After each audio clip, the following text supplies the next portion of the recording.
Hello, everybody, and welcome back to This Is Me. I am talking to Anya Short, who is a underrated bio queen from DC, who has been doing drag for 2 years, going on three. She is a goddess, and I'm just so honored that she has agreed to do this interview. So, welcome. So I let's just dive in. Tell me where your story starts. Well, it all started when I was a young little girl who's been playing Barbies, who's been doing Barbie's hair, and who's also interested in makeup and fashion, sort of, but still. And who's also interested in being a little entertainer when she was little, since she was little. And then so tell me how you I guess what's the path that led you into like stepping into who you are? It's not easy. It's not that simple. It's Okay. complicated. Wow. So when I was younger, I knew I was going to be an entertainer when I was younger by watching a lot of media and saying, I need to be there. I need to be there. I need to entertain. And then but growing up, I always been taught that being an entertainer doesn't get me anywhere. So but even when I went to college, I wanted to entertain What was behind that drive to entertain? RuPaul's Drag Race. Yeah, RuPaul's Drag Race was what gave me the clear mindset of me doing drag because because it has a lot of femininity, because you get to dress up, because you get to lip sync and live in your own fantasy. Mhm. And when I see drag queens, I see women, I see glamour, and also I just see a lot of things. Like I see a lot of things that I love. And honestly, when I first watched RuPaul's Drag Race, I thought to myself, "Wow, I wish I was a dude so that I could get in drag." Oh wow. But then when I realized that, women can do drag Mhm. at an age of in my 20s, I Mhm. was like, one day I'll get there. One day I'll get there. And I was at nursing school because my passion for drag in general went from watching RuPaul's Drag Race to I need to experiment with makeup a bit to being in drag during this Pride parade. That was my first time in drag. Mhm. And it led me to just being Anastascia Olympia. So you see this RuPaul and you see this femininity and you see these things that just kind of draw you to it. Did you see yourself as a little girl and a teenager as beautiful and glamorous, or was it a goal that you were trying to attain to? Both, because Okay. I was told that growing up, I was always told that I look beautiful without makeup, which is true. Mhm. So but then when I put on makeup, I feel glamorous. Even if I put on makeup for no reason. Mhm. Mhm. Like and I even went to school with makeup, with lots of makeup. Yeah. Yeah. And so which is why the answer is both. Both. Yeah. Okay. And I can understand that because you like makeup and then there's this avenue where this place where it's completely embraced. And Mhm. um the I was intrigued when you said you live in your own fantasy. Can you tell me more about that? So when I'm in drag, I see myself as beautiful. I see myself as glamorous, as a showgirl, and a diva too. Yeah. Like a rich ass celebrity. When in Yes. actuality, I'm not that rich. Okay. Yeah. It's funny. I do a lot of law of attraction and manifestation. And I'm really having a hard time like wrapping my brain around like you're supposed to act like you have it even if you don't. And so Mhm. I see that when you're talking about with fantasy, you know, having it, and I have it. You know, how often do you dress in drag and perform? And Oh, good question. I before I went out, before the pandemic, I would just perform like twice a month, Mhm. which is not enough. And then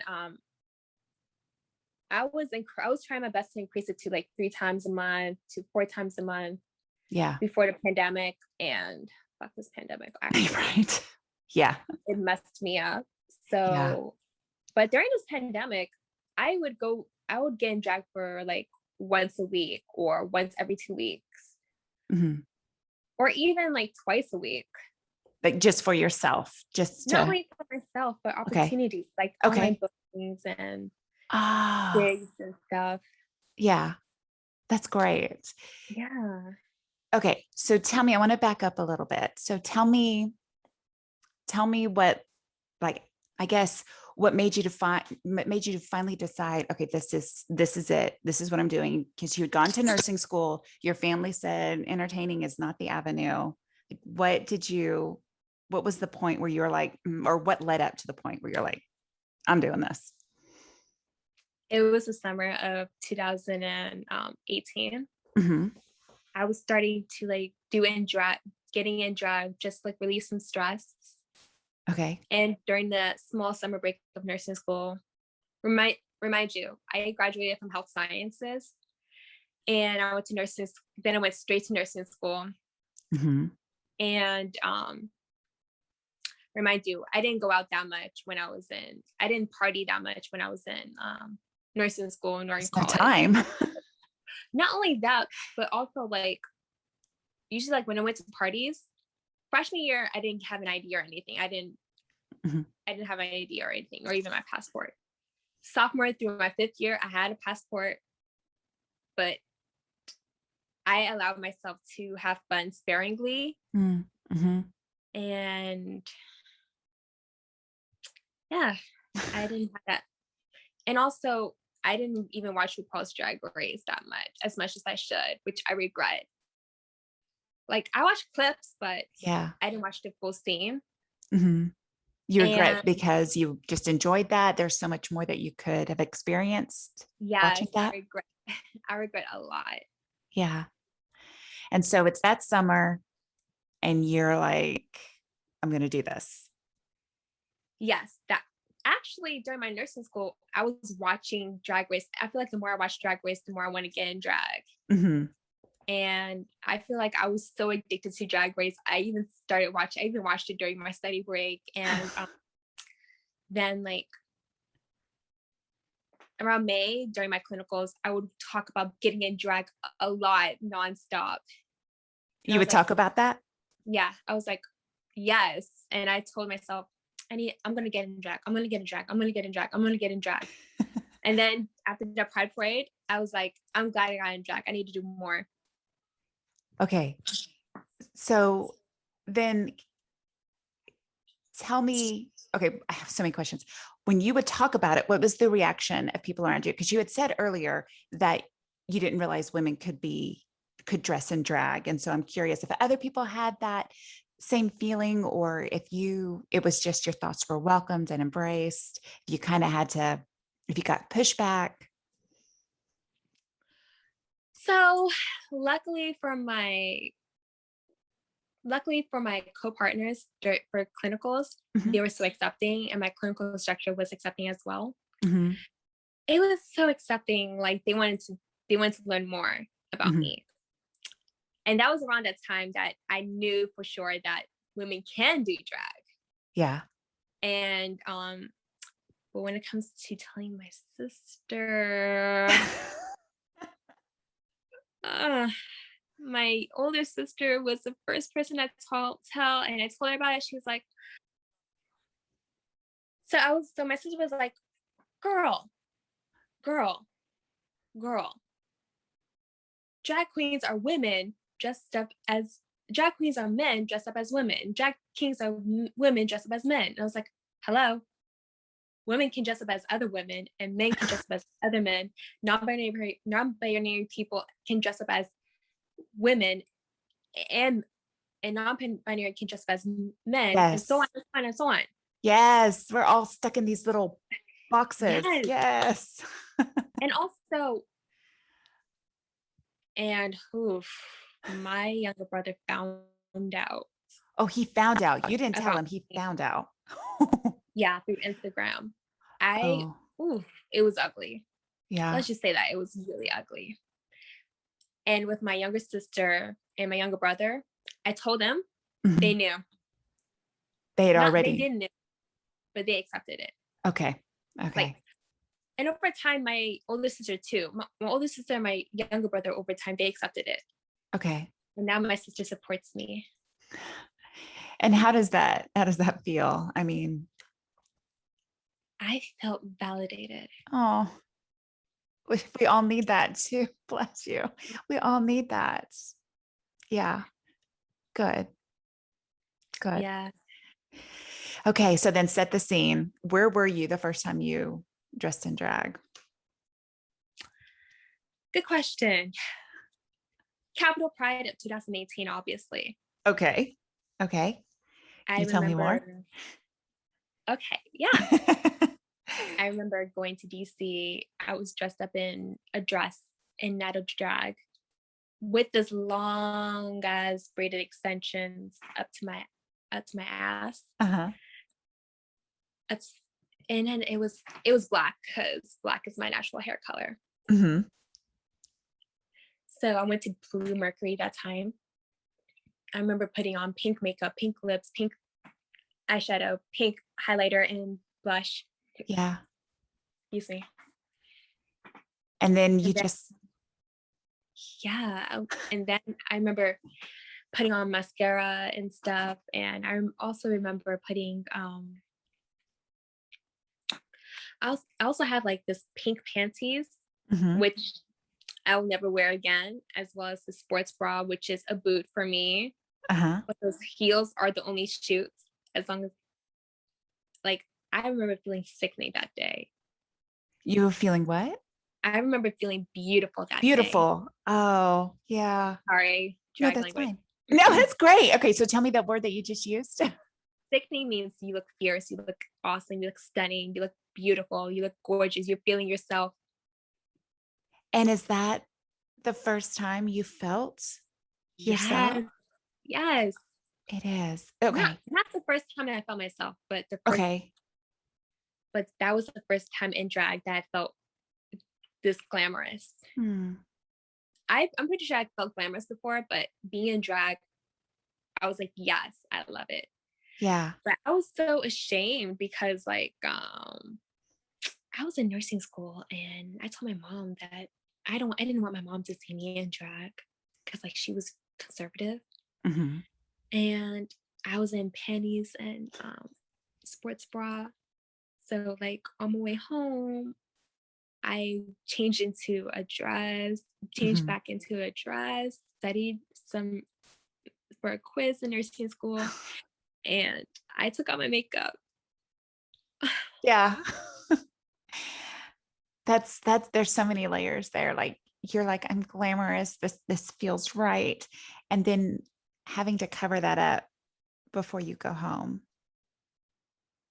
That's very um what is that? What for you? How did that make you feel? And Nerve wracking, like anxiety ridden, because my mom, when she sees me in too much makeup, she'd be like, that's too much makeup. You need mm, to take it off. mhm, It's like being drag is awesome, but mhm. again, being drag, getting into drag and getting out of drag can be difficult at times because like my mom, my parents are conservative. Mhm. They really are conservative, and I love doing drag. I love doing drag is my passion, and drag is what I do. Mhm. And if I were to do drag every single day, I would love to do it. I would love to get booking gigs. Mhm. But with the stigma that that I had to face at home, and with the notion that drag is, with the notion that I hear that drag may not be the only income or may not be the suitable income for a living. That's just, wow. Yeah. I feel like I needed a backup. It's like, mm, but at the same time, I was in nursing school over the summer, and I feel like during nursing school it was getting harder and harder, and it was nerve wracking. I even told my mom that I quit nursing school, so that left me a lot more time to do drag. And What was her reaction to that? That you left quitting nursing nursing, school? quitting nursing school, when I told her that I couldn't do this anymore, she gave Mhm. me a hug, and That's she told me, great. I know, because she understood my pain, Yeah. and she told me, "Do you want to take a break from nursing school?" I was like, "Yes." And then I went to the then my mom and we had a further talk. She's like, how did you do in nursing?" And I told her I failed. And Mhm. it was because like nursing was hard, and clinicals was so stressful for me. It took a toll on me. Mhm. And my mom and we didn't see eye to eye on that reason. She thought I was giving an attitude and stuff. And I was like, "Mommy, you don't understand about nursing. It's so tough." But I didn't dare fight. I didn't dare talk to her about that. And then when I went to when I went to the therapist along with my sister, I did some Uh-huh. tests, and I got the results that I cannot work in any setting like nurse, especially with nursing, because I have anxiety, Yeah. and my anxiety took a toll on me that summer as well. And what I didn't know is that, but what I didn't know, but been known, is that I have ADHD and autism, because like I knew I had to study a lot more than other people during that time. And I know that such breaks can be a distraction for me. Ah, wow. Thank you for telling us your truth. That's I'm very honored that you shared that. It's Mhm. very layered. And I'm struck with the fact that you have anxiety and you really are having to navigate through that as you go in and out of drag, um, so that your parents don't find out. No. So I mean, whether you're giving yourself credit or not, you are doing some navigating through it. And um, I don't want to say that you're handling it, but that's impressive to me that Mhm. you were able to do that for your dream. You know, it's yeah, because when we're committed to our dreams, we've got to be all in. Mhm. So kudos for you to you. Um, so you had said that the stigma, and you had talked about going to a pride parade. So then are there other layers besides dressing in drag, or it was just the stigma around drag at a pride parade? Honestly, there's also a stigma of being LGBTQ, because like Okay. So that's it's, another yeah, layer that you are feeling like you're having to hide. yeah, because like while my siblings accept me for who I am, as well as my cousins, they accept me for who I am. Like my mom, I told my mom about me being bisexual at first. Hmm. I can tell that there's a biracial because she didn't even acknowledge bisexual. She acknowledged lesbianism, homosexuality. Okay. And she even dared ask me if I was a girl. Of course I am a girl. Of course. Like I can't even see myself being non-binary or dude. Hmm. Otherwise, it'll be depressing. Hmm. Hmm. I just see myself as a woman liking other women. Yeah. And then she was like, "Just stop. This is not you." She told me calm, cool, and collectively. Do you understand? I hesitated to answer. Yes. And she's like, do you understand me? She repeatedly asked me if I was understanding her. I hesitantly, reluctantly told her yes. Yeah. But at first, I was just shrugging it off. But then when she talked to me, she told me to look in the mirror. She's like, look, it's not you. It's not. So answer me. Have you told anyone that you're an LGBTQ community? I said, I told everyone. I told people that. She was so upset. Cannot believe it. Like she would call me dirty. I told her, this is who I am. She was like, no, it's not. This is not you. This is unclean. She was upset. She grounded me. How old were you? 16, Wow. going on 17. Wow.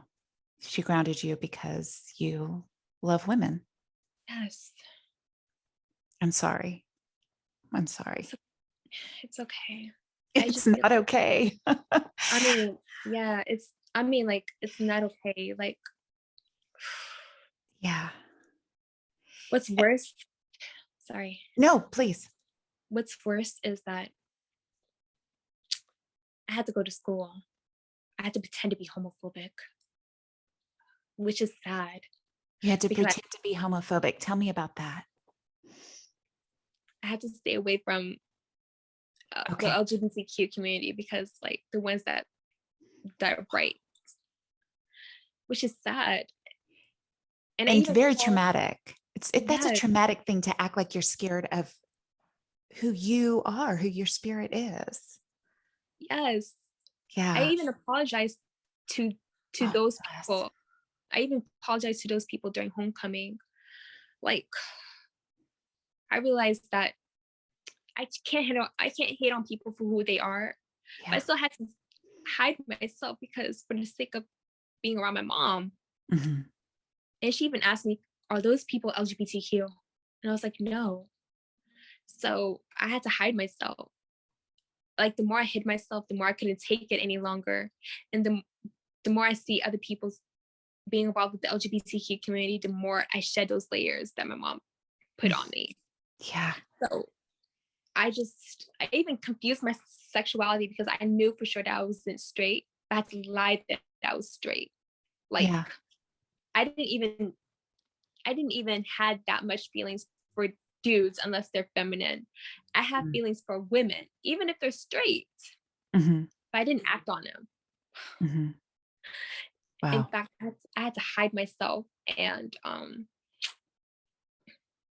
whenever I get, what's worse is that whenever I get into fights with my mom during my high school years, Mm-hmm. she even dared ask me, okay, I remember you telling me that you're a lesbian. Or she would say, I'm gay. And I told her, no, I'm not gay. I'm straight. Mm. On so I many was just, levels. Yeah. yeah, I was just trying to survive this situation. Yeah. So, It was during college. Like, she would occasionally ask me if I was gay. And I would tell her, no, I'm not.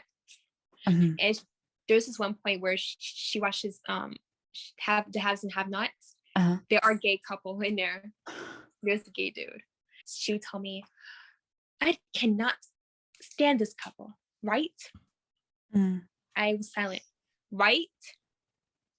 I was like, it doesn't matter to me.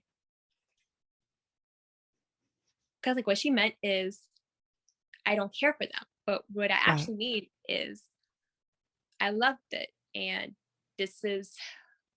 I love the representation, Yeah. and this is love. And honestly, I would even dare be with a woman over a dude. Mm-hmm.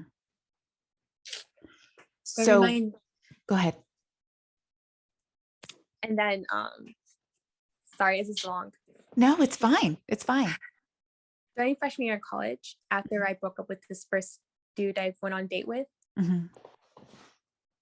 I came out saying that I like women more than men. And it took a lot of discovery to realize that I am a multisexual queer woman. Mm-hmm. And so is that something that you and your mother talk about, or is that just we don't talk about it? I hide that. I don't even dare want to talk about this with my mom. I don't even Yeah. dare talk about it with my mom. Otherwise, it's going to be fights. Yeah. It's going to be a lot.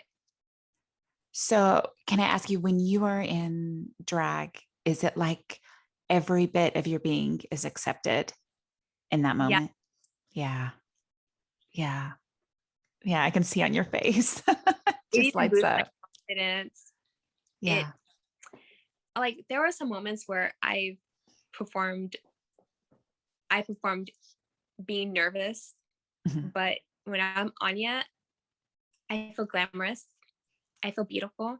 I'm Mhm. energetic, especially recently recently. Mhm. And also I feel and also a lot of people a lot of people find me gorgeous, Yeah. especially ladies. which is which is great. That's No, that's awesome. So tell me, what's next for you? I mean, you went through, like you said, it took a lot to get you here. What's next? honestly, only God knows. Yeah. Only God knows. Only God knows what's going to Yeah. happen. Yeah. It- Otherwise, if I predict, yeah. then I'm either going to let myself down or I'm going to be like, with the actual. Yeah. I can understand that. I mean, I always tell myself, Heather, you're right here. Just be in the present moment. Be in the present moment. Um, so I appreciate that answer. When when you share but let me ask you this: what what wisdom do you feel like you gained when you're looking back on this story of stepping into who you are? What's this one piece of wisdom that you've learned? First off, don't ever come out until you're ready. Mm.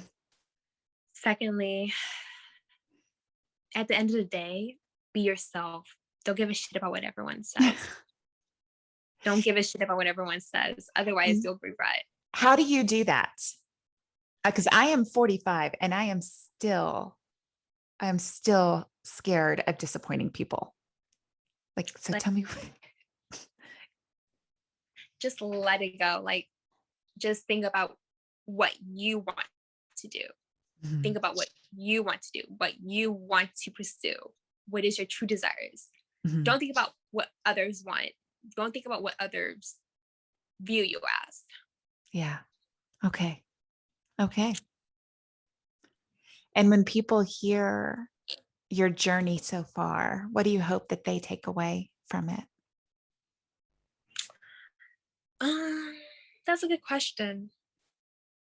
Again, I just want them to know that everyone's beautiful for who they are and live the truth. That's first off. Secondly, don't give a shit about what anyone says. Don't Yeah. give a shit about the haters and naysayers. They can all get their asses to the door. I just Yeah. say bye. And if all these fellows, just don't be homophobic like I was when I was younger. This shit's not cute. Yeah. And also, it doesn't matter what you are. If you want to do drag of the gender your drag persona is, Mhm. go do it.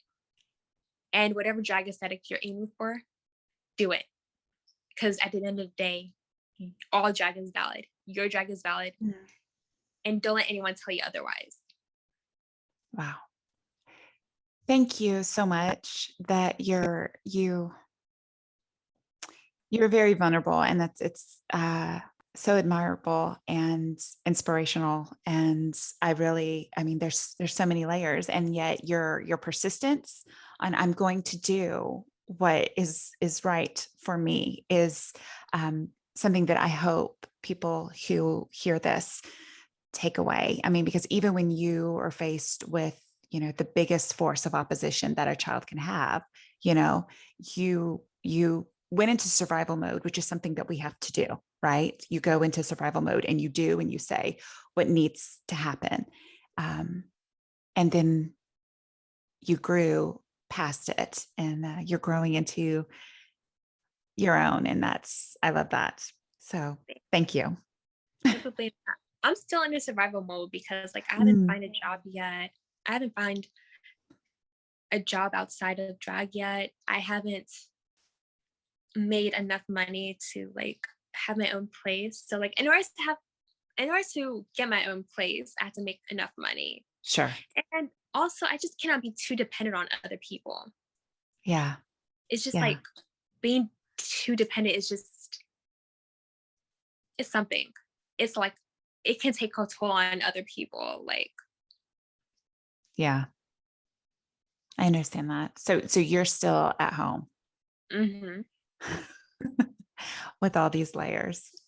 I wish you the best. I'm just going to send you all the good vibes, that you're discovered and you're hired, and that you're already going to make a difference when people hear this podcast, especially for the teenagers, that are just struggling to step into who they are. So thank you so much for your Oh time. my God, no problema. Thank you. You're so welcome. I so appreciate you. You take care. Thanks. Bye. Bye.